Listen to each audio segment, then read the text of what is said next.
The last part of today's lesson is going to serve more as a review. So if we're working on a chapter that is all focused on derivative equations, we know the way that we can work backwards is by integrating. So I just want to do a very brief integration review, and then what you're going to have to do on your assignment is go through and do like one of each type of integration, looking at the different integration techniques and forms that we've done since we learned how to integrate in the beginning of chapter 4. So if you're given a derivative and you're asked to find a general solution, the way that we work back is by integration. All of these will be general, meaning they don't have boundaries, that they don't have the ability to find your plus c value. So you'll all have plus c at the end. So my integral, this one's just a power rule, is power 1 greater divided by that power. So that is considered a general solution. Remember, if we want to make it particular, I actually have to have an x and a y to plug in to find c. If I put boundaries on that integration, then it becomes a definite integral where I have a numeric answer instead of a function answer.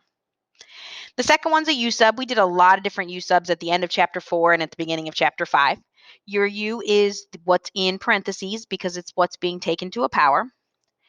Anytime we do a u sub, we always want to check if there's any sort of du adjustment. In this case, there's a 1/6 adjustment.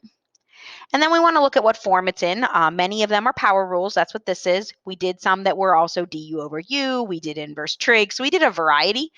But this one is going back to just your basic power rule because it's being taken to the negative third power. So power 1 greater divided by that power.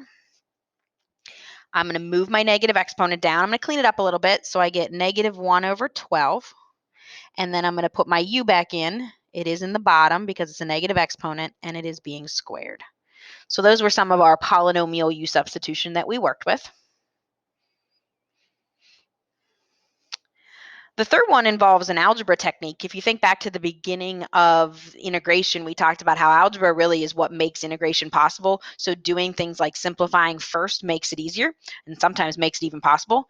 This is one that you want a pretzel because you have a single denominator and you have multiple terms. So if you split it up into 3 pieces, you're going to get x squared over x is just x, 2x over x is just 2, and 1 over x is just going to stay 1 over x. The integral of x is x to the second over 2. The integral of 2 is 2x. And then this is a natural log. This is actually very simplistic natural log where you don't have to do a u sub. It is just minus the natural log of x. We do want to get in the habit of putting that x in absolute value bars. And then with trig and u sub,